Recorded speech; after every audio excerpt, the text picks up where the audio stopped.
Queridos, vocês querem então trazer a dúvida ou a pergunta aí, né?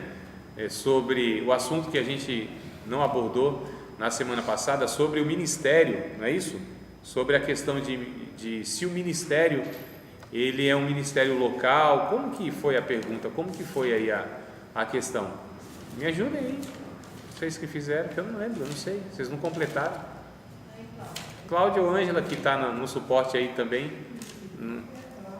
Foi a Cláudia? Então não lembra, Cláudia?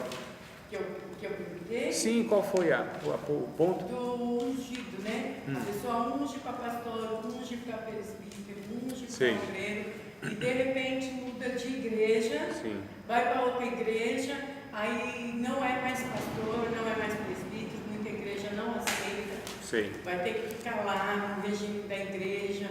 Às vezes a pessoa fica até um ano no banco para poder, né, determinadas denominações. O que acontece? Tira a unção e joga fora? Tá bom, vamos ver se a gente consegue retrabalhar alguns termos.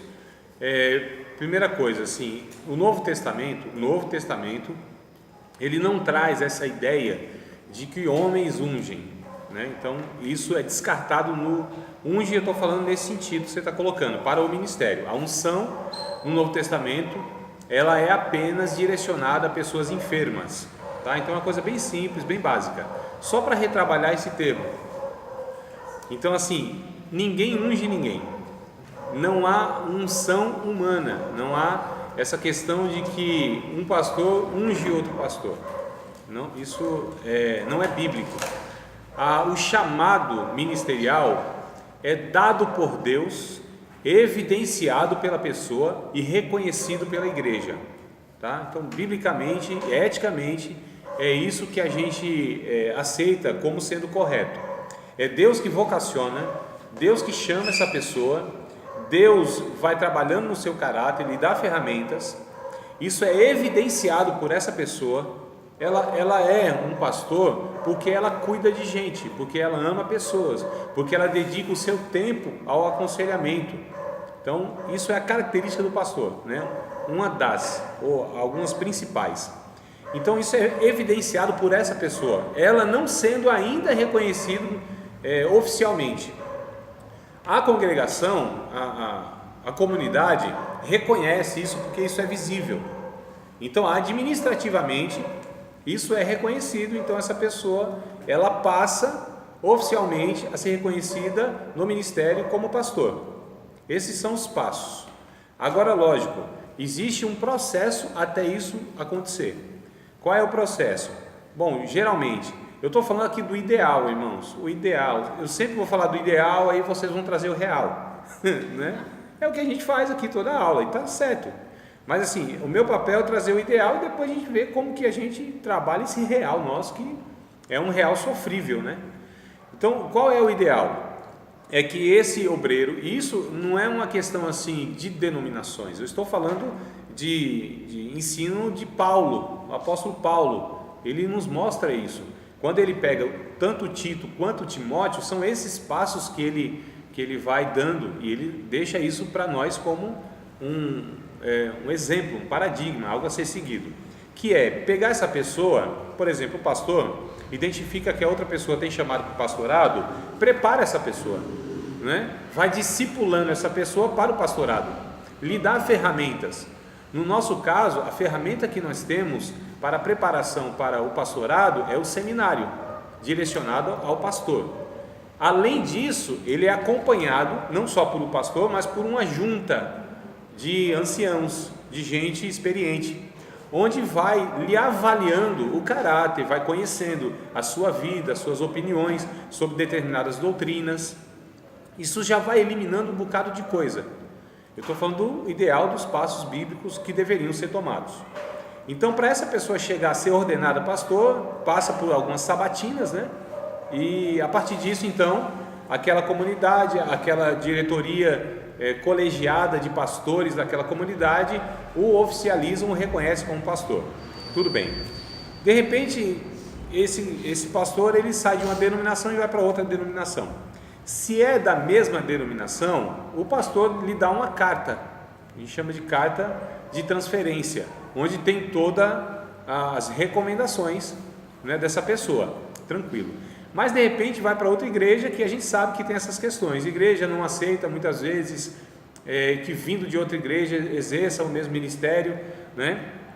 Ou ainda que aceite, mas isso inclusive eu acho correto, eu acho ético e acho muito bom, que é chamado de tempo probatório para irmãos, porque a gente está falando de uma função que é importantíssima. Não estou falando de um membro que chegou aqui hoje e o reconhece como membro e o recebe como membro. Nós estamos falando de uma função que é pastoral, que é algo muito sério, não é? Então nessa função ele precisa... Paz, pastor, tudo bem? Toda. O senhor dá um tchauzinho que está aparecendo aqui na câmera aqui, ó. Pastor, meus irmãos, tudo bem? Bom estudo para vocês. Obrigado, pastor. Depois eu vou te interromper mais um pouquinho. Tá. Depois eu te aviso. Tudo bem. Então, amados, o que acontece? A função pastoral é algo assim importantíssimo. Então, para receber um pastor em uma igreja e já deixar que ele exerça uma função é muito imprudente, não é? Essa pessoa não é conhecida de fato, não é.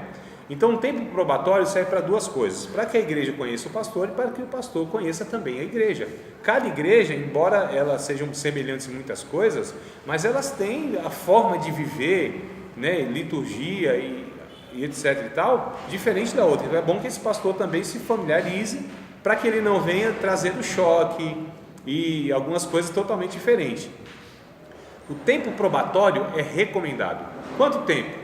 Aí é a igreja que decide isso. Geralmente o mínimo 6 meses e o máximo 1 ano. Então de 6 meses a 1 ano é bom de fato que essa pessoa fique. E quem tem um chamado pastoral não tem dificuldade de passar por isso, irmãos. Quem tem crise em não fazer, em não exercer o seu ministério é porque tem crise de identidade ministerial, não é? E essa pessoa acha que se ela não estiver exercendo aquilo, quer dizer, ela não sabe viver de outra forma. A identidade dela é pastora. Nossa identidade não é pastor, não é ministério. Nossa identidade é filho de Deus. Essa é a nossa identidade, independente se é pastor, se é outro obreiro, diácono ou outra liderança. A nossa identidade é filho de Deus. Essa é a nossa identidade, irmãos. Diga, meu irmão. Não, porque assim, a pessoa, você é cooperador da igreja, diácono, presbítero, o pastor, a pessoa exerce uma função na igreja, né? Mas assim, você tem vontade para ser um diácono, presbítero. Sim. Se a pessoa não diz assim, não quero mais, já é, depois não quer mais, e aí? Entendi. Bom, amados, então o que acontece? O ministério ele é voluntário. É voluntário, né? O ministério é voluntário. O servir a Deus é voluntário. Tudo que concerne ao reino de Deus tem que ser voluntário.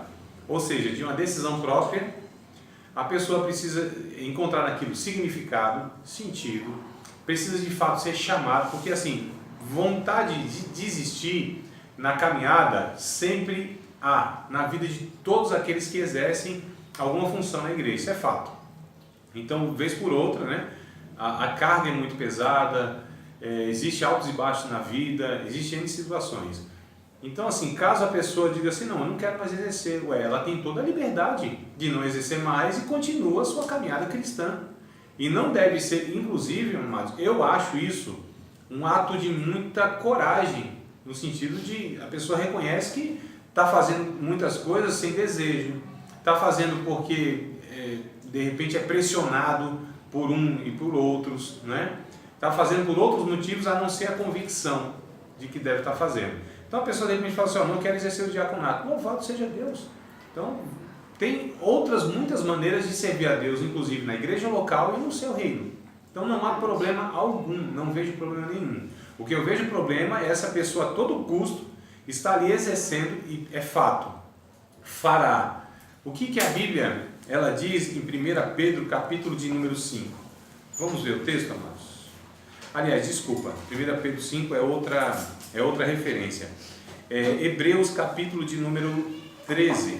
Então, Hebreus, capítulo de número 13, versículo de número 17. Hebreus 13 e 17. Alguém achando, pode ler, por favor?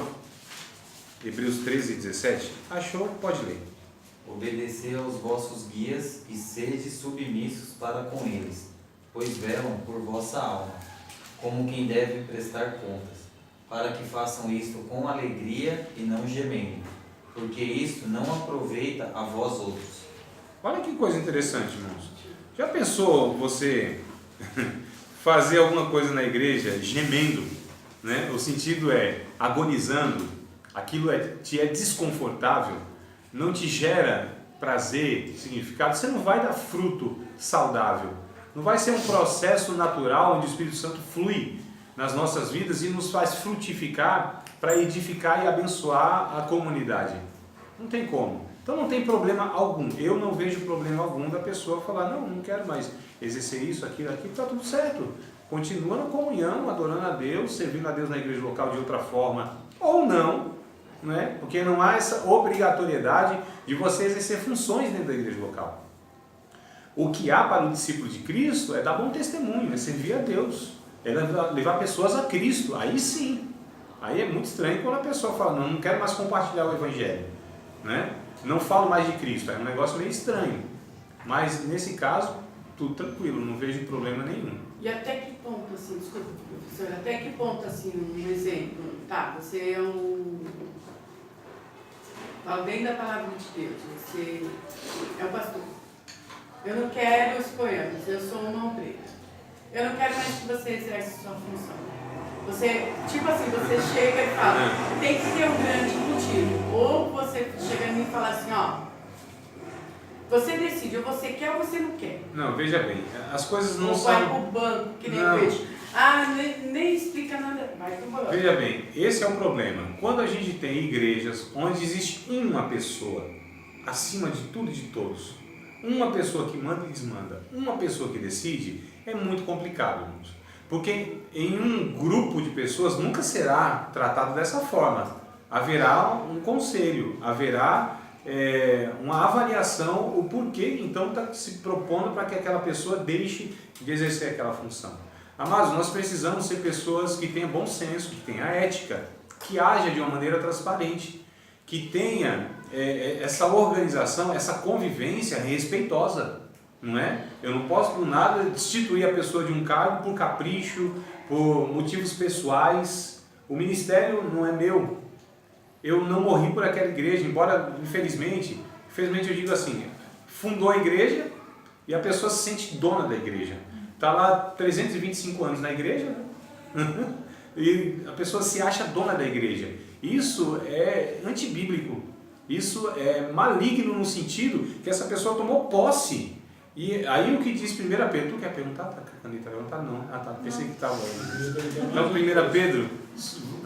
Eu vou falar mais alguma coisa. Deixa eu só responder aqui, Salvador, que aí a gente vai, né, aos poucos aí tentando responder aí. 1 Pedro capítulo 5, olha só, amados, o que diz o texto. Capítulo 5, versículo de número 1 até o verso de número 4. Nós lemos já esse texto, não me falha a memória, mas extraindo outros pontos, né? Então, 1 Pedro capítulo 5, verso 1 ao 4. Aos presbíteros que estão entre vós, admoesto eu, que sou também presbítero com eles, e testemunha das aflições de Cristo, e participante da glória que se há de revelar. Apacentai o rebanho de Deus que está entre vós, tendo cuidado dele, não por força, mas voluntariamente, nem por torpe ganância. Olha, desejo cobiçoso, né, do cargo e tal, mas de ânimo pronto. O verso 3 me chama muita atenção. Nem como tendo domínio sobre a herança de Deus, mas servindo de exemplo ao rebanho. Então, irmãos, nós não somos donos das almas. Obreiros, pastores, não são dono das pessoas. Nós não morremos por ninguém. Nós estamos devemos estar tentando atender um chamado de Cristo, exercendo o ministério que Ele nos colocou, que Ele nos chamou, para a glória do Seu nome, para a edificação das pessoas, para a maturidade dessas pessoas. Então nós fomos chamados, lembra? Dentre os chamados, escolhido dentre os escolhidos para servir os servos de Deus. Então esse é o nosso papel. Biblicamente, essa é a proposta do Evangelho. Então eu preciso entender que a ética é algo que nos protege de nós mesmos, da nossa corrupção, dos nossos pecados latentes, né? É por isso que a gente está tratando a ética como sendo algo fundamental para que haja saúde no corpo de Cristo, para que haja de fato algo onde as pessoas olhem de longe e glorifiquem a Deus no sentido de falar: nossa, que povo que tem ética, que comportamento digno de ser imitado, né? A reserva moral que esse mundo tem perdido, irmãos. Tanta corrupção, tanto pecado explícito nas relações de opressão, de racismo, de sexismo, né? Tanta coisa que a gente percebe assim, que um ser humano pensando que é melhor do que outro ser humano, que tem domínio sobre outro ser humano, os feminicídios que a gente tem visto aí de uma forma assustadora, com uma frequência que a gente nunca viu, quer dizer, homens pensando que são donos de mulheres que podem matar, espancar, maltratar e tal, é uma coisa absurda. Entre nós, isso não pode jamais ser da mesma forma. Essa convivência, ela denuncia muito mais o nosso pecado do que glorifica a Deus, não é? Então nós somos um povo que deve, irmão, ser exemplo para o mundo em todos os aspectos. Em todos os aspectos. Nós devemos, na nossa convivência, nas nossas relações, como nós tratamos um ao outro, por exemplo, essa questão de hierarquia. Isso é mundano, no sentido onde a pessoa pensa que manda mesmo. Na igreja existe a liderança, onde tem que ser firme, tomar decisões, é lógico, senão também vai virar uma baderna, né? Claro que toda estrutura tem que ter uma liderança mínima, mas essa liderança não deve ser entendida como uma liderança que a gente vê por aí, de pessoas oprimindo, achando que pode ofender pessoas, tira, manda quem pode, obedece quem tem juízo, tira, põe, eu decido. Não, as coisas não funcionam assim. Nós vivemos em oração, não é? Nós sabemos que nós não somos capazes em nós mesmos de estar tomando decisões, e precisamos de outras pessoas, tanto quanto experiente, que orem a Deus juntos, para que Deus possa direcionar, para que cada decisão seja uma decisão que honre a Deus, que seja em benefício do corpo de Cristo e não para minha vaidade pessoal.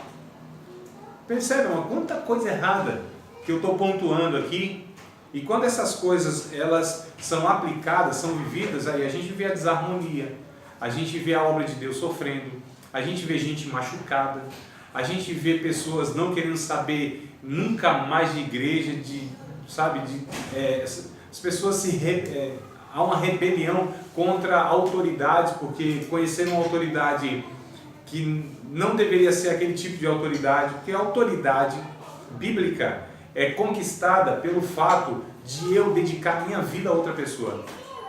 A autoridade bíblica, ela é conquistada. Ela não é delegada administrativamente apenas. Tem que ter, né? Administrativamente a gente precisa ter uma organização. Claro que pessoas que de fato precisem ser consultadas, senão cada um fazendo o que quiser e vira uma Babel da vida, né? Não é o caso, mas o que eu estou trazendo aqui, que eu entendo biblicamente, é que existe um equilíbrio, existe uma regra bíblica, existem princípios e valores que precisam ser implantados na nossa convivência, senão nós vamos viver de uma forma totalmente errada, igual aos homens que não conhecem a Deus e que são regidos pelos seus pecados, suas cobiças, suas vaidades, né, suas arrogâncias e por aí vai. Diga, meu amado, tu queria mais uma coisa? Não, referente a isso mesmo que o irmão está falando, mas assim, que tem pessoas, assim, tem muitas pessoas que já são separadas, são para um cargo na igreja, e muitas vezes essas pessoas elas não passam por um ensinamento, por um preparo, sim. E hoje, na verdade, está cheia as igrejas, muito. Inclusive, eu sou um dos tais, que está escrito, tem um dos tais. Pode tu também dizer, sou um dos tais. Eu mesmo falei com o pastor, assim, eu sou diabo da igreja, mas assim, por mim eu não era diabo. Entendi. Por mim eu não era diabo da igreja. Você vê, porque assim, a igreja, hoje, ela vê muito assim, se a pessoa assim, tem um ponto, a igreja tem essa subsede aqui, tem um ponto de pregação, não sei assim, aí do Vila Bela do lado ali, que seja do Santa Bárbara aqui, aí começa, a pessoa vai lá, aceita Jesus, começa a ir para a igreja, porque a pessoa é uma pessoa trabalhadora, que tem responsabilidade, tem compromisso, uma pessoa honesta, Você entendeu? E essa igreja, às vezes, tem uns obreiros que tem aqui é a parte fundamental do assunto. Tem os obreiros aqui, chega e fala, tem um ponto de pregação, preciso tirar um obreiro daqui para lá. Quem vai? Ninguém vai. Ninguém quer ir. Aí o que acontece? Aquele obreiro que quer ser Jesus naquele lugar, que frequenta a igreja diariamente, não falta nos cultos no horário certo. Aí eu pensei que não, aquele irmão já colocado na porta. Vai ficar na porta aí. Entendi. Aí daqui a pouco o pessoal já quer ser presbítero. Era para mim ser presbítero dessa igreja aqui. Por 3 ou por 4 vezes eles quiseram levar o presbitério. Eu falei, não vou. Entendi. Não vou. Que bom que o irmão identificou que seria prejudicial para a sua vida e, consequentemente, para isso, irmão, é louvável, isso é virtude, meu Salvador, de humildade, reconhecimento e de seriedade que é o negócio, né? Agora, assim, né? Cargo que... Claro, assim, irmão. que Não. carteirinha. É melhor um membro indo para o céu do que um presbítero indo para o inferno, não é? Então é muito melhor. A questão é assim, meus irmãos, confunde-se muitas vezes, porque o obreiro precisa ter um caráter cristão. Mas nem todo mundo que tem um caráter cristão vai ser o obreiro. O obreiro é um chamado, irmão, específico, dentre o povo de Deus. Então a Bíblia, ela vai dizer o seguinte: quem deseja o ministério, excelente obra deseja. Porém convém, que é o que eu pretendo ler com vocês hoje e trazer entre hoje e a próxima aula, né? Esse texto de 1 Timóteo capítulo 3, ele todo, né? Esse bloco todo de pensamento. E o que acontece? Confunde-se muitas vezes uma pessoa que ela é voluntária, que ela é disposta com um chamado ministerial, é diácono. Esse cara é um diácono, o cara prestativo vai lá e tal. Isso é um diácono, nem sempre uma pessoa disposta e voluntária é um diácono. Não é suficiente apenas a voluntariedade e a disposição. Porque quem não tem chamado de Deus, ele pode ter certeza, em dado momento da vida, ele vai negligenciar aquilo, vai ser omisso, vai ser relaxado. Porque, irmãos, com o chamado de Deus não é fácil. Sendo vocacionado por Deus não é fácil. Sendo ungido por Deus não é fácil. Imagina se não for. Aí a gente diz brincando, tem gente que foi chamada, tem gente que foi intrometida. Se intrometeu no ministério. Pessoas que foram chamadas têm as suas N dificuldades, onde o Espírito Santo vai se responsabilizando, porque foi ele que chamou. Agora, pessoas se intrometeram sem ser chamadas por Deus, essas pessoas não vão dar conta, é fato. Vai causar um prejuízo muito grande para o corpo de Cristo, é fato, e é o que a gente vê. A questão é, não se deve confundir, porque existe um critério para que você reconheça um obreiro. E a gente vai ler em 1 Timóteo capítulo 3, né? Só para tentar completar e amarrar algumas pontinhas aqui. Então, assim, primeiro, a questão do chamado ministerial, amados, a pessoa não tem crise se ela não for reconhecida em outra igreja, não tem crise. Quem serve a Deus e entende o seu chamado, sabe que ultrapassa as paredes, né? O exercício ministerial local, sabe disso. Então, eu tenho um chamado, pastoreava em outra igreja, vim para essa igreja e não fui reconhecido ainda. Ele vai cuidar de vidas, as pessoas irão até ele, é fato. Sabe por quê, amados? Porque é o Espírito Santo que vai conduzindo essas pessoas a essa pessoa que irá cuidar, não é? Porque o Espírito Santo usa as suas ferramentas, é o Espírito Santo que decide qual é o dom que dá a cada um no corpo de Cristo, e o Espírito Santo é que atrai essas pessoas para usar aquela ferramenta para edificar. O Espírito Santo é que faz tudo.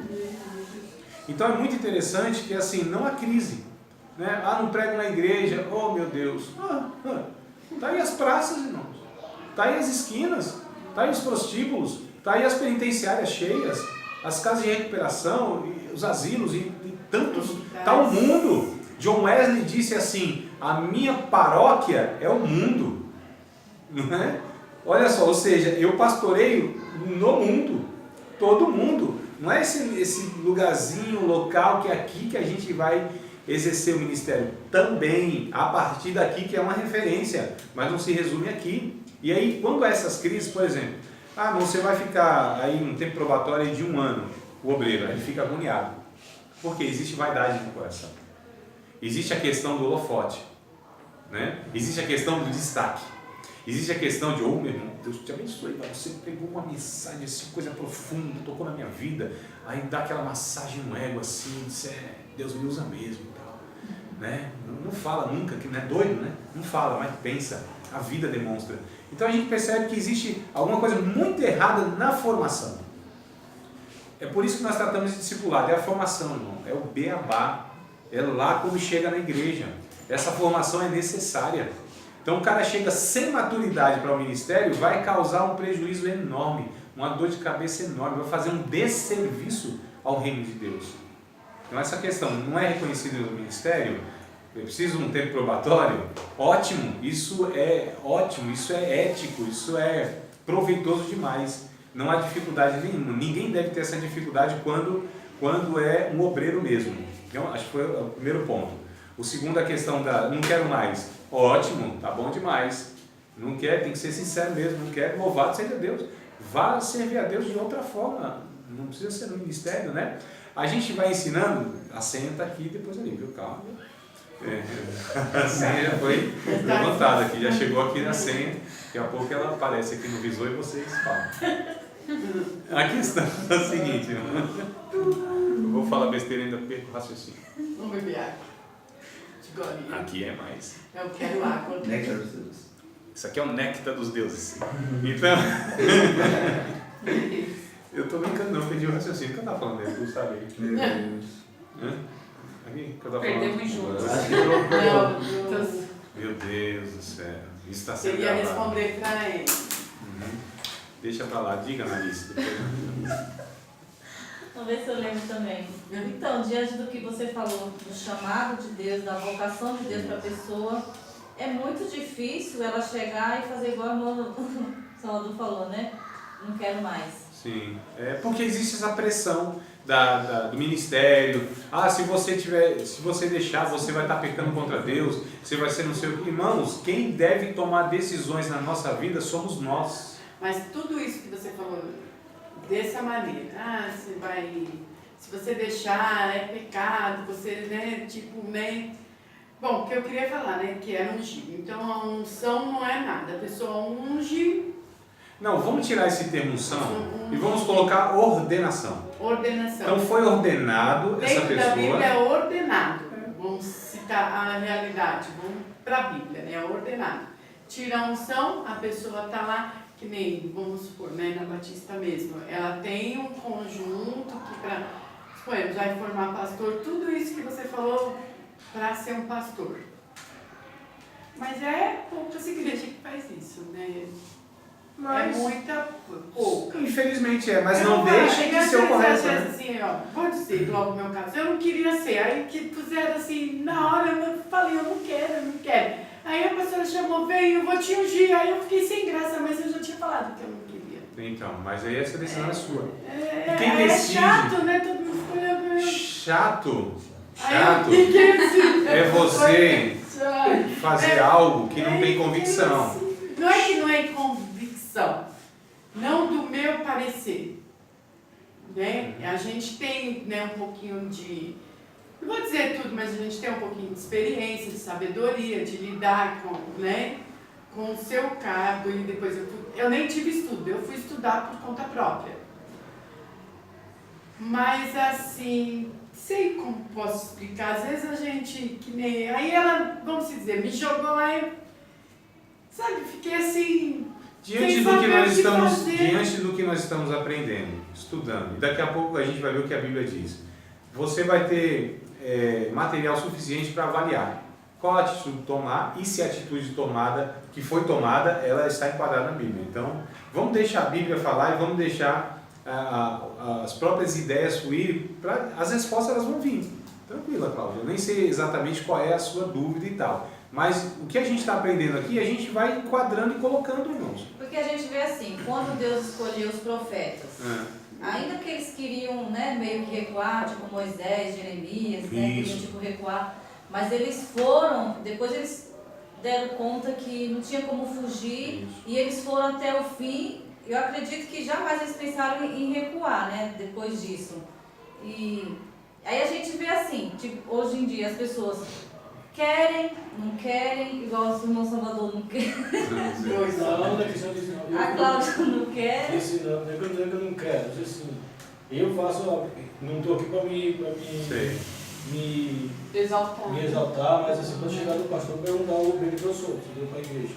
Então, assim, eu me acho que eu não me preparo para exercer esse cargo, entendeu? Sim. Sabe que Mas assim, a vocação, você acha que você tem, que você é vocacionado por Deus, você tem esse chamado de Deus para sua vida?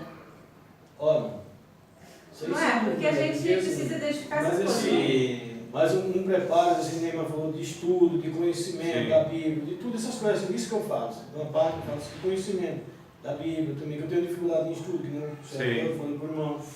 Mas assim, essa é a minha dificuldade maior, que eu tenho essas coisas assim. Entendi. A questão é o seguinte, irmãos, na Fazer primeira, meu trabalho na igreja, uma das primeiras falas que eu comecei a aula foi essa. Existe o ideal, que é o meu papel de passar para vocês o ideal, e existe o real, que são todas essas dificuldades. Qual é o desafio? Pegar esse ideal, que é a vontade de Deus, que é o que Deus estabelece para um comportamento e uma vida nossa, e trazer para o ideal esse real deficitário, né? Limitado, esse real que muitas vezes deixa a desejar. Então esse é o papel. É isso que eu quero que vocês entendam. Qual é o ideal? O que eu quero que vocês entendam? Olha, a Bíblia diz isso, isso e isso. Tá bom, vou comparar então com a minha realidade. É essa. Qual o desafio? Pegar essa minha realidade aqui e trazer para o ideal aqui. Entendeu, amados? E aí vocês vão ter o material suficiente? Pelo menos eu acredito que vão. Pelo menos eu acredito que eu estou passando, estou tentando passar. É assim que a Bíblia diz, é assim que deve ser o comportamento, é assim que a gente deve lidar com as situações, é assim que a gente deve lidar administrativamente com as coisas. E aí vocês vão encaixando na vida de cada um, porque cada um tem uma realidade. Tem uns aqui que ainda não são obreiros, talvez será, né? Quem sabe?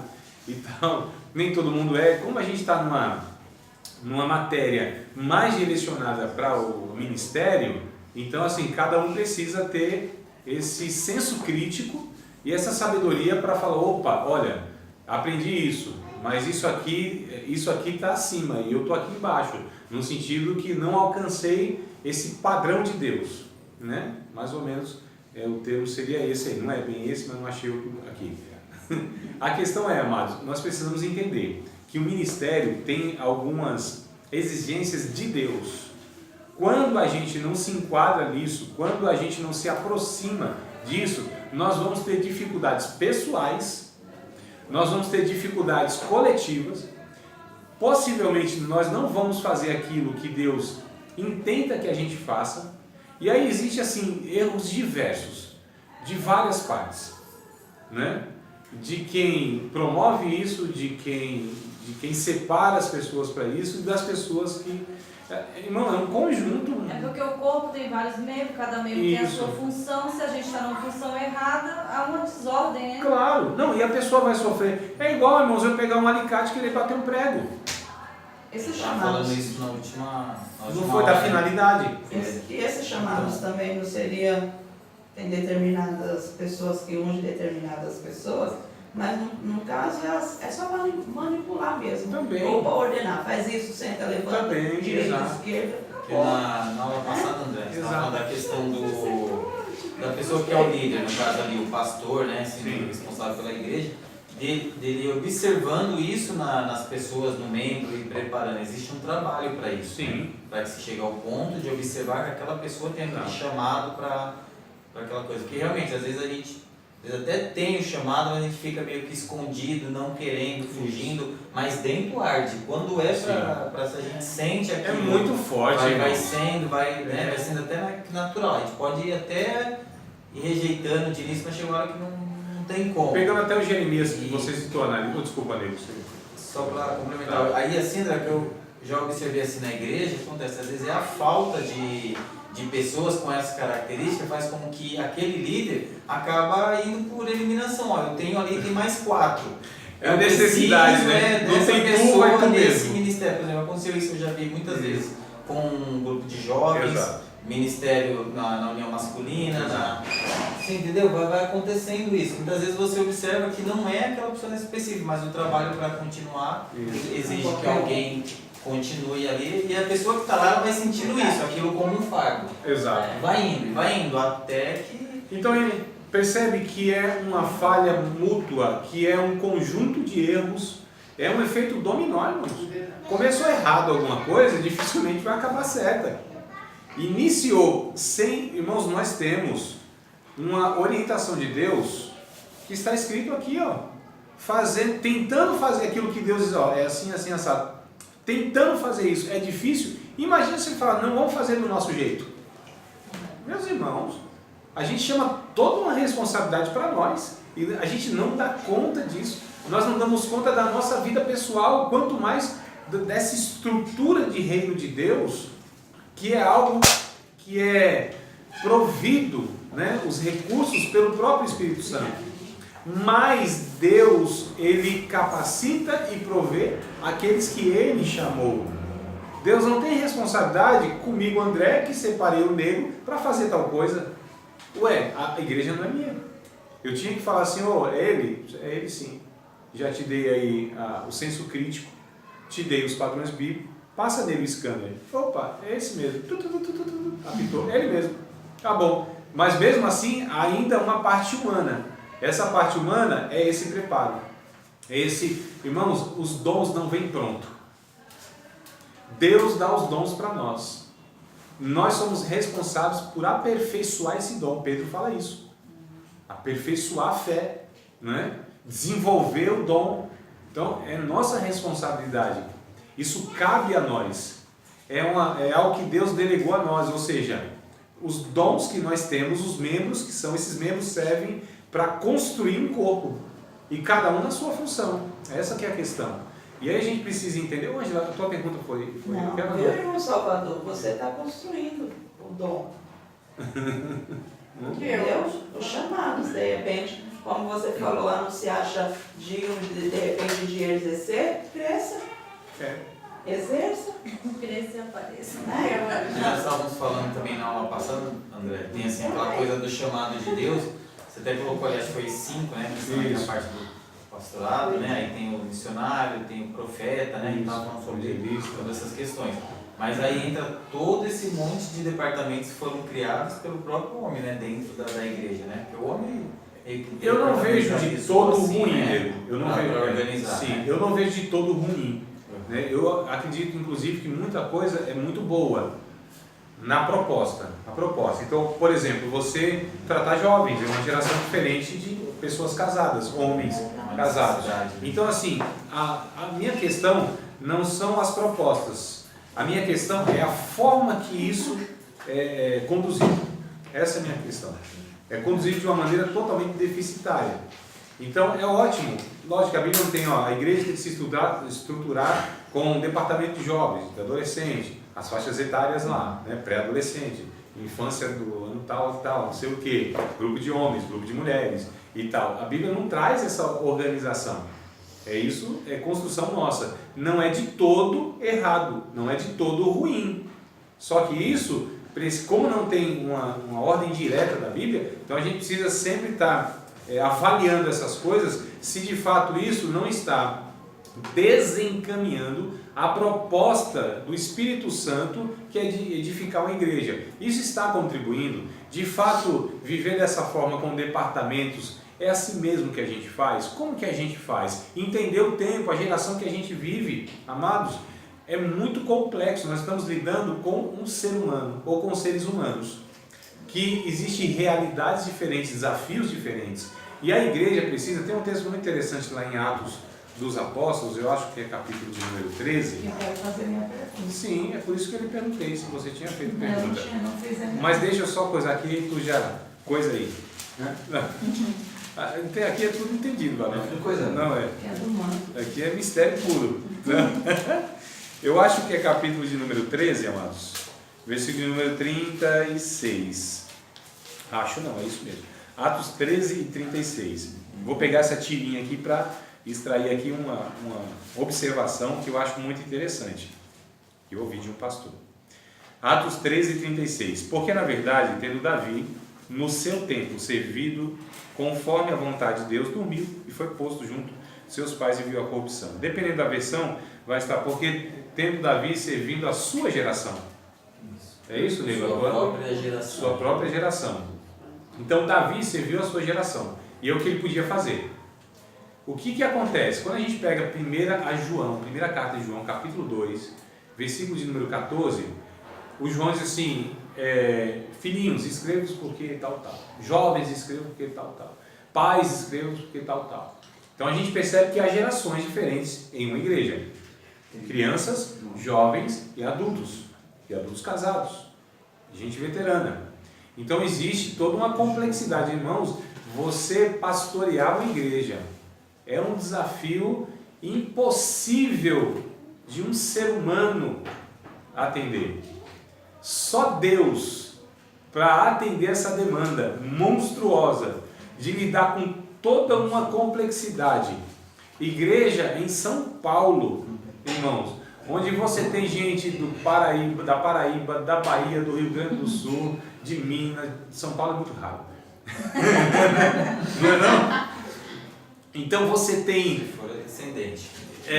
Quem não é nordestino pode ter certeza que o pai ou o avô é fato, não é? Ato. Então o que acontece? Aí você tem lá criança faixa etária tal, que tem tal cultura, tal criação. Aí você tem lá uma classe social misturada com a outra. Aí você tem você tem pessoas que têm suas personalidades que são diferentes, temperamentos que são diferentes. É uma coisa de doido, de louco, né? Cada cabeça uma sentença, cada um tem uma opinião. Vira e mexe tem racha na igreja, tem rebelião, tem não sei o quê. Não é isso, é isso. Irmão, isso é igreja. Isso é igreja. A gente vê isso, não é de hoje não, gente. Em Atos dos Apóstolos a gente já percebe essas coisas se embrionando. Só que o problema é o seguinte: igreja primitiva, que igreja maravilhosa. Que igreja maravilhosa, coisa nenhuma, irmão. Lá tinha os mesmos problemas que nós temos. Existe uma diferença. Lá os problemas eram levados a sério e eram tratados. Essa é a única diferença. Porque lá tinha gente gananciosa, gente que queria puxar o tapete do outro, gente que achava que era melhor do que o outro. Tinha um tal de Diótrefes lá, que é um Idiótrefes, né? Ele queria ser o primeiro, o maior, e João disse, não, vamos tratar esse cidadão aí. Tinha pecados na igreja de Corinto que a gente já discutiu em outras aulas aqui, falando, meu eterno Pai, como que pode os santos viver a situação? Você vê que é os mesmos problemas. Gente que, queria aparentar que ofertava, que dizimava, aquela coisa toda. Você está mentindo, não é os homens, é o Espírito Santo, puf, cai dura. Então, há muitas, irmãos, há muita semelhança, porque são seres humanos. Agora, existe uma complexidade muito grande, existe uma seriedade na igreja, a gente precisa tratar os pecados, nós precisamos voltar, na verdade, a consultar o dono da igreja, a consultar o manual da igreja, que é a Bíblia. Nós estamos construindo igrejas nossas, edificando igrejas nossas. Eu brinco com os irmãos, não tem problema nenhum, edifique a sua igreja, Jesus está edificando a dele. Não tem problema. Jesus, o Senhor está edificando a minha, se alguém quer edificar dele, vai em frente, não toca o barco. E é o que a gente está vendo. Humanamente, querendo se construir algo que é divino na proposta, constituído por esses homens, mulheres, caídas, cheias de pecado, cheia não, mas pecadoras ainda, gente ainda precisa ser trabalhada no caráter, do pastor ao novo convertido, né? Que o pastor precisa ser pastoreado. A minha pergunta é, quem é o pastor do pastor? Quem é que cuida daqueles que cuidam do povo de Deus? Para quem o pastor confessa o pecado dele? Os líderes. E o pastoreio dos pastores? Quem é que lidera os líderes? Quem é que cuida um do outro? Onde há, irmão, um ambiente, uma ambiência saudável, onde um diácono chega para o outro diácono ou para um pastor, se me ajuda porque eu estou numa tentação lascada aqui, o negócio não está fácil na área sexual. A mulher não está dando conta, eu tenho uma fraqueza aqui nesse negócio, não está fácil não. Esse ambiente, irmãos, terapêutico, onde o Espírito Santo flui, onde a ética, onde a preservação daquela alma, porque ela é muito preciosa. Eu estou falando de encobrir pecado, eu estou falando de tratar eticamente as coisas, de não expor pessoas. Essa maturidade, onde a gente entende, se uma pessoa vem confessar um pecado para mim, é porque o Espírito Santo orientou ela, porque eu devo ajudá-la. Olha que coisa interessante. Então a gente está falando daquilo que a Bíblia propõe, que é fantástico. Uma comunidade cheia de pecadores, que vivem assim, sendo diariamente, recebendo a graça de Deus em suas vidas, onde as suas feridas, suas fraquezas, seus pecados, seus traumas, tudo isso é trabalhado pelo Espírito Santo. A santificação é contínua. Esse povo vive novidade de vida, caindo e o outro levantando. Essa comunidade que, quando vê um outro sangrando, também sangra junto. Vê o outro sendo honrado, se alegra por isso. Isso é igreja saudável, irmãos. Bíblica, nutrida pelo Espírito Santo. Coisa de Deus. Então a gente precisa voltar. Essa ética bíblica. É o que a gente está propondo aqui. Mas, amados, olha que nem da missa, nem a metade eu falei ainda. E nem vocês, porque o que tem de esgoto, não é? E assim, o ministério lida com esgoto, lida com bastidores, lida com coisas horríveis. A questão é, como nós vamos lidar com isso? Qual é a maneira que nós vamos tratar isso? Será que nós vamos fazer como a gente acha que tem que fazer? Será? Porque, irmãos, não tem jeito. Pode ser o homem de Deus que for, a mulher de Deus que for.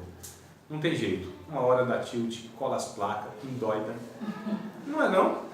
Não é, irmão. Se perde, o cara com 30, 40 anos de ministério, está fazendo besteira, acabando com a igreja.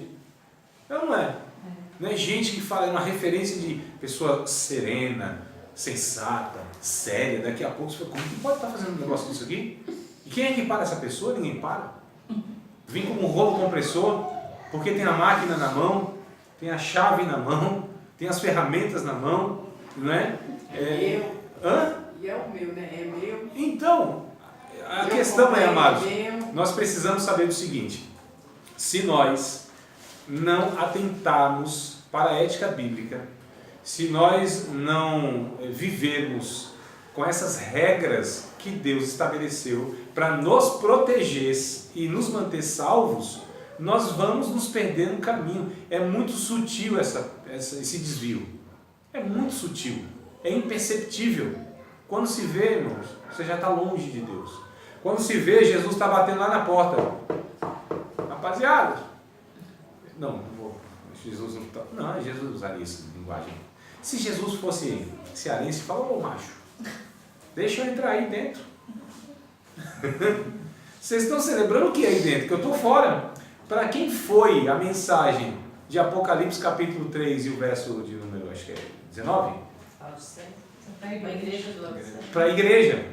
Então não foi para pecador, para ímpio, que a gente vai evangelizar os textos, né? Abre o coração, Jesus está à porta, e ele disse, se tu abrir, ele vai entrar, vai ter uma ceia maravilhosa, vai ser um negócio fantástico. Jesus está direcionando para uma igreja que tinha tantas atividades, vivia de tal forma e tinha tal soberba que Jesus já estava fora, irmãos. Como que é um negócio desse? Como que uma igreja, o dono dela, o salvador dela, o Senhor dela, não tem acesso, está fora, desejando entrar, batendo, deixa eu entrar. Absurdo. Então, ou a gente de fato vive pela Bíblia Sagrada e confia nela, ou nós vamos cair nessas loucuras que a gente chama de igreja e o que a gente muitas vezes tem experimentado ao longo da vida, e é um arremedo de igreja, é um Paraguai de igreja. Não é sério. Não tem nada, parece tudo menos igreja de Cristo. Meu Deus. Então a gente precisa atentar e levar as coisas muito a sério. Nada, irmãos, é algo a ser desprezado. Tudo é muito sério. O diabo só quer um pezinho. O diabo só quer um negocinho. Como diz aí, uma brechinha, né? Para fazer um estrago em toda essa proposta linda, excepcional, excelsa, excelente, maravilhosa, que é o povo de Deus, vivendo na unção do Espírito Santo, sendo limpo pela palavra, santificado pela palavra, transformado dia a dia pelo ensino bíblico. Então a gente precisa urgentemente, desesperadamente, voltar então a estar discutindo todas essas coisas. E aí, irmãos, o desafio é cada um de nós que temos nas nossas realidades. Cada um de nós que está com um abacaxi na mão, com a faca cega,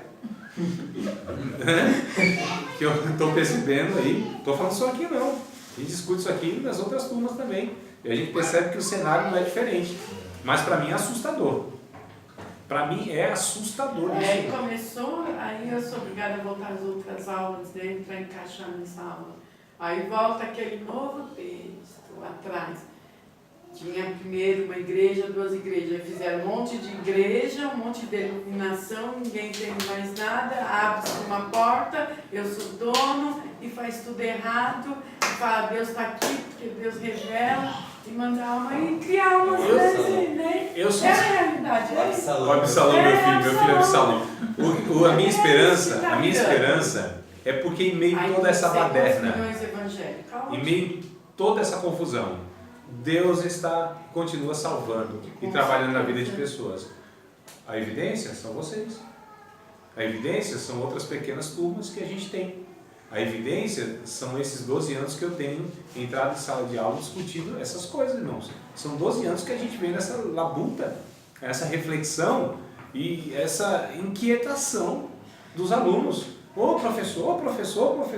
Eu falo, meu Deus do céu, me salva os irmãos e nos acuda. Amados, é muito sério. São 20 anos que completou anteontem que eu entreguei minha vida a Cristo, que Cristo me resgatou. 25 de março de 99. De lá para cá, eu venho presenciando coisas assim que eu falo, meu Deus, me salva de mim, que eu vou me conhecendo a cada dia. E eu vou vendo esses exemplos e eu vou, meu Deus, como que um homem desse se perde dessa forma? Como que uma pessoa que eu não tenho nem 10% do seu entendimento de evangelho, das suas experiências, das suas realizações, ele se perdeu. Então, se ele se perdeu, meu Deus do céu, e eu? Tenho misericórdia de mim, eu preciso viver aos pés da cruz todo dia. Clamar o sangue de Cristo todos os dias. Não confiar em mim mesmo e entender que eu, André, sou um homem dependente de Cristo diariamente, incapaz de se manter na vida espiritual, na vida biológica, se manter são, irmãos. Minha mente, a nossa mente, ela é corrupta por natureza. Se não houver uma renovação no entendimento, se não houver um culto racional, se não houver uma entrega diária aos pés de Cristo, nós nos perdemos facilmente, nos tornamos religiosos, o filho mais velho do irmão pródigo que está fazendo tudo certinho, mas todo perdido, com sentimento errado, comportamento talvez certo, religioso, não saiu da casa do pai, está lá, obedecendo todos os negocinhos, desde pequenininho, mas se perdeu. Então, amados, o que acontece? A gente precisa entender que nós não somos suficientes. Nós precisamos de Cristo todos os dias da nossa vida. A gente precisa de algo que é muito interessante, que é a reflexão. Coisa que parece que está quase extinta. Reunir gente para pensar é a coisa mais difícil do mundo, irmão. Festividade, louvorzão, panqueca não sei das quantas, chá não sei do que. Isso é fácil. Um pouco de articulação você consegue. Agora juntar gente para refletir, para fazer ela olhar para dentro dela, para avaliar de fato as coisas, né? Isso é uma luta que eu tenho enfrentado. É um seminário que eu vou organizar. Eu falo, rapaz, eu tenho 110 alunos. Eu acho que pelo menos 70 vêm. Sofrível, 8, 9. Desses que a gente está na caminhada. Não é porque é caro não, vocês sabem disso. Não é porque não tem dinheiro não. Não é porque os temas não são pertinentes. Não. Eu falo, meu Jesus, o que está acontecendo? Aí o que acontece, amados? A ética cristã que nós estamos trabalhando é justamente essa necessidade de olharmos para nós mesmos, a nossa realidade, ver qual é a vontade de Deus e para que a gente possa, então, trabalhando isso na vida pessoal e, consequentemente, isso vai se desbocar de alguma maneira. Agora sim, se prepare. Porque não tem jeito, meus queridos, não tem jeito. Quem vai adquirindo conhecimento sofre, vai acumulando sofrimento sobre a sua vida. Quem vai se preparando vai incomodando aqueles que não querem se preparar. Quem vai se aproximando de Deus vai ser perseguido pelos falsos irmãos. Quem mais se aproxima do verdadeiro evangelho, mais dificuldade tem de conviver nas igrejas evangélicas. Entende? Quem mais vive o evangelho de Cristo, mais inadequado se torna dentro de arraiais religiosos ditos evangélicos. Quem mais quer pregar a verdade, mais vai ser perseguido e morto. Irmãos, nós somos chamados para quê? Para ser mártir. Para isso. Vós serão meus mártires.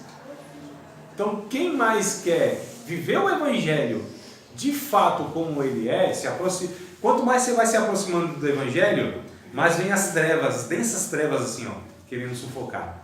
E Cristo vai nos livrando, dando graça, nos sustentando, né?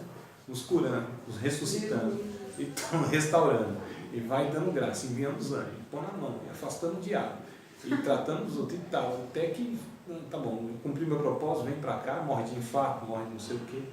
Então, não é não? Se for de infarto, tá bom, né? Então, o que acontece? Antes era facada, teve até o caso que foi baleado, né? No Antigo Testamento, não foi? O profeta foi baleado, o Jonas baleado. Então, Sim, posso fazer minha pergunta? desculpa, A gente ainda para pra pensar nesse negócio. Eu fiquei pensando, né? Chefe de fumo. talvez, eu não fui muito ético agora, desculpa, eu não... Me perdoa, eu tô falando das coisas sérias, né? Então, desculpa. Descontrai um pouco, porque eu já tô quase meio assim. Porque tá pesado o discurso, não tá? Um discurso pesado desse, meu Deus do céu. Não, mas eu gosto. Ângela, por favor, faça, porque a gente tem 10 minutos para trabalhar essa pergunta. Então, um dia você falou numa aula, não lembro qual foi a aula, que os cargos ministeriais não podem ser comparados com uma empresa. Sim. Começa com cooperador, Isso. obreiro, diácono, presbítero, pastor, agora tem ancião, tem bispo, apóstolo, mestre Jesus, Tem e a tudo. quarta trindade. Existe isso, né? É verdade. Essa... Então, quer dizer, é fato. É fato. Então, quer dizer assim, que não existe isso, né? Não. E é como o irmão falou, aí você colocou na tese, que tem pessoas que Deus dá o chamado para ele ser diácono, 20 anos ele faz o diaconato com Glória a Deus, excelência. coisa boa. Né? Não tem isso que agora é diácono, agora eu vou te ungir presbítero, agora vamos subir você de cargo, pastor, agora de pastor.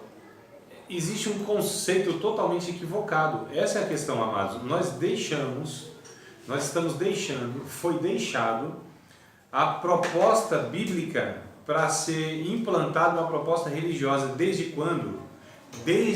Isso foi evidente na história no ano 313, onde o Constantino, imperador de Roma, ele oficializou a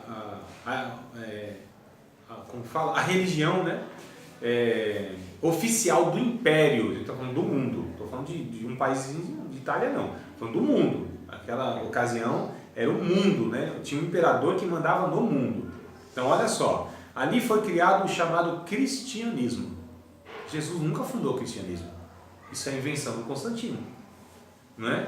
Então, ali foi, irmãos, na verdade, contaminado a proposta, que seria uma proposta de uma vida saudável, abençoada, onde pessoas cuidariam de pessoas, sem esse ego, sem essa pretensão de um ser sobre o outro. Isso sempre foi tratado porque faz parte do DNA pecaminoso humano, de achar que é melhor do que o outro. Mas a igreja vivia nesses 300 primeiros anos de uma maneira assim bíblica na sua estrutura, né? Aí depois foi criado um bocado de coisa. Esse bocado de coisa, nem tudo é ruim, mas muita coisa de fato desviou a igreja. Muita coisa de fato fez com que as pessoas vivessem o evangelho como mais uma religião, que não tinham mais os seus santos, suas oferendas, seus não sei o que. Mudaram a forma, o rótulo, né? Os rituais, mas a essência é a mesma. Então é muito preocupante o evangelho que nós temos hoje nas nossas igrejas. É muito preocupante. É muito, irmãos, empobrecer demais o evangelho. Evangelho é vida abundante, é vida que não cabe. É vida assim que tem que causar no outro que não vive uma sede, né? Tem que causar no outro, é por isso que nós somos chamados de sal da terra. Tem que causar sede no outro. Tem que ser sal mesmo, sal, para que o outro seja salgado. E aí ele procure a água, que a gente apresente a água que sacia a sua sede, que é o Cristo. Não é isso que a Bíblia ensina? Então, de fato, a gente percebe que, irmãos, nós sempre, aula vem, aula vai, matéria vem, matéria vai, e a gente vai sempre percebendo, meu Deus, o negócio não é assim, André, o negócio não é assim, olha, amados, é isso aí, graças a Deus que a gente está percebendo isso. E aí parece que a minha fala vai se repetindo, né? Até que é a mesma. E agora, o que nós vamos fazer mediante isso? Essa reflexão, essa discussão e a conclusão que cada um está chegando. O que a gente vai fazer na nossa vida pessoal? Uma decisão. Sim. Claro, porque é inevitável diante do Evangelho não tomar decisão. É inevitável. Irmãos, ninguém fica neutro diante do Evangelho. A Bíblia, ela nos incomoda a ponto de eu não ficar mais em cima do muro. A Bíblia, Jesus era muito interessante, porque assim, Jesus ele vem de uma forma tão sorrateira que as pessoas não percebem, quando percebem, já está assim, decide, vida ou morte. Obediência ou desobediência, céu ou inferno. É muito interessante que os religiosos, eles eram resistentes, né? E aí Jesus ia contando assim as historinhas, parábola e tal. Estão falando de nós. Não tem. Vocês já leram assim umas parábolas aqui, né? Aí o escritor diz assim, e eles perceberam que Jesus estava falando deles. Já era, irmão, a semente foi colocada lá. Eles não têm mais agora, não tem mais a neutralidade. Eles teriam que tomar uma decisão agora. Ou acatar aquela doutrina de Jesus, ou rejeitar a doutrina de Jesus. A palavra é assim, ela vem sorrateira, né? Ela vem assim de uma maneira imperceptível. E aí quando a gente viu, nossa, Deus falou comigo. Deus falou no meu coração. E agora? Então, e agora cada um tem que saber. Multidões e multidões no vale da decisão, disse o profeta, não é? Então, desafio, aula após aula, estudo após estudo, leitura após leitura, pregação após pregação bíblica, a gente sempre vai se deparar, e agora? O que eu preciso fazer? Senhor, para ser salvo. O que eu vou fazer agora? Irmão, toda vez que a palavra nos atinge, nós somos incomodados e nós somos provocados a estar tomando a decisão. Toda vez que Deus fala com a gente. É sempre objetivo. Toda vez que Deus fala, e Deus espera, e agora, meu filho? Já falei para você, já te mostrei a verdade, estou te iluminando. Você, não é o outro. Né? Ah, mas se fulano estivesse aqui. Ah, mas eu queria tanto que ciclano estivesse nessa aula. Ou como seria bom. Não, Deus está falando conosco, irmãos. Somos nós. Não é? Eu não vou responder para o pastor fulano de tal, pregador fulano de tal, teólogo fulano de tal. Eu vou responder para mim, André. Deus falou comigo, compartilhei. Fiz o meu papel, eu não estou tentando fazer o meu papel. Já acabou com nós? Não, é a Bíblia que faz. A Bíblia, ela, irmãos, veja bem, todas as vezes que vocês assistirem uma aula, seja de teologia, escola dominical, palestra, pregação, o que for, se essa mensagem ela não te trouxer uma perturbação existencial, um incômodo, uma insônia, um incômodo, se ela não te gerar assim um desconforto, desconfie que aquela mensagem possivelmente não foi gerada pelo Espírito Santo. Porque a palavra de Deus, de fato, ela é a espada que corta, que fere. De fato, a palavra de Deus, ela nos desnuda, nos deixa nu, envergonhados diante da santidade de Deus, diante desse ser perfeito, santo. Somos constrangidos por esse amor. Essa palavra, ela nos deixa assim totalmente pelados existencialmente e nos coloca assim como diante desse Deus santo, envergonhado com a cabeça baixa. Só que é interessante que o Espírito Santo, ao mesmo tempo que faz isso, esse entristecimento, que está em 2 Coríntios 7:10, esse entristecimento, da mesma forma também, ele nos propõe, filho, quer a minha renovação? Quer ser vivificado por mim? Você quer poder para viver a vida do Evangelho? Você quer caminhar comigo? Eu te mostrei a tua situação, que é desesperadora e é agoniante. Você é perdido e precisa de mim, eu estou aqui.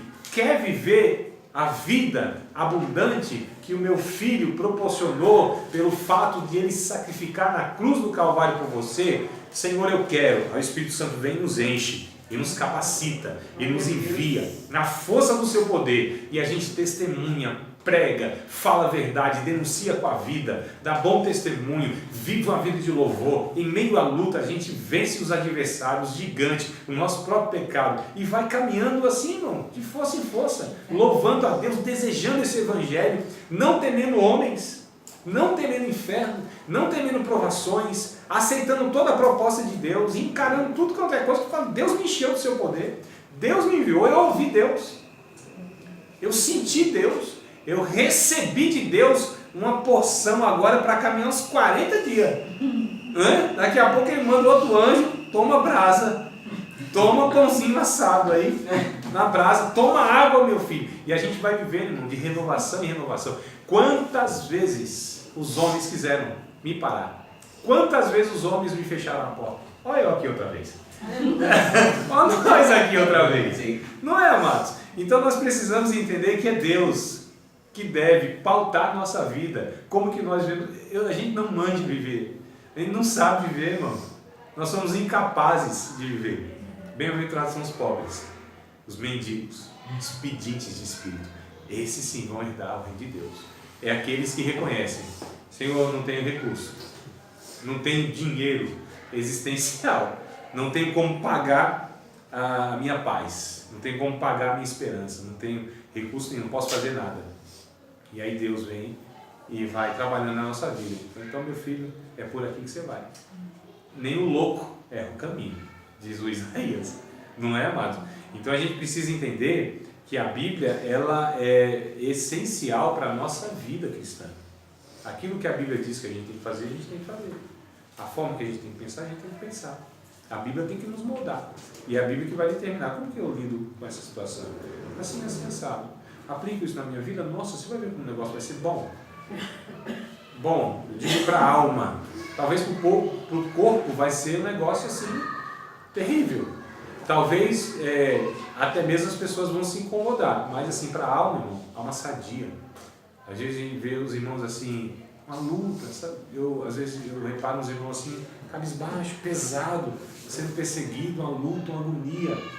Mas aí quando você olha assim lá dentro da alma, do coração, você não vê amargura, você não vê ressentimento. É gente que é sarada por dentro, né? Então você vê aquele irmão assim, parece pesado pelas lutas, mas se fosse dar um raio-x dele assim, do seu espírito seria um Hulk. Um Hulk, irmão, cheio de Deus, cheio de vida, mata um corpo, adoece o corpo, mas a alma assim sadia, crescendo em Cristo. Jesus assim vivo dentro dele, o Espírito Santo assim, usando naquela fragilidade esse irmão assim para impactar o inferno. É um negócio assim lindo. O Evangelho é uma coisa assim fantástica.